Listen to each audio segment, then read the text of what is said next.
Now to more moves being made downtown. We're following the historic announcement from General Motors moving their global headquarters from the RenCen Center to the new Hudson skyrise. Still unclear tonight what could come of the state's tallest building. 7 Action News reporter Darren Cunningham is in the RenCen, where he spoke to Metro Detroiters and an expert on the possibilities. It's difficult to truly capture just how expansive the RenCen Center is. It sits on 14 acres of land, and according to General Motors, this complex is 5.5 million square feet, one of the largest commercial building complexes in the world.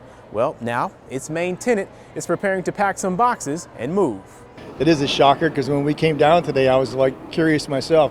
I got to stop by and see what's going on with the new Hudson site. After checking out the new Hudson site, which is still under construction, Stephen Cove, his wife Ursula, and loved ones from Germany grabbed lunch inside the RenCen Center.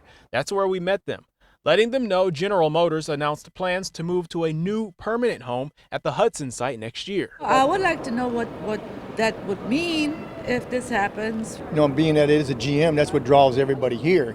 And if GM does move out, it's going to be kind of hard to fill those shoes for what GM did to have these establishments stay in here. They ate Panera. Well, there's also a Subway, Andiamo's, a tailoring shop, an optometrist, just to name a few of the existing tenants within the 7 towers. There's also empty space in the RenCen, but not nearly as big as the void left by GM's impending departure. What do you think is feasible for a space like this?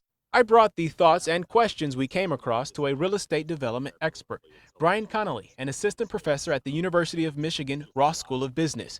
He notes the massive amount of office space in the RenCen and how the office market isn't doing so well. Folks who own office buildings are trying to figure out how to fill them, given that people are working from home, and you've got companies downsizing their lease footprints. At Monday's press conference, GM chairwoman and CEO Mary Barra said the RenCen Center's future will be determined over the next year.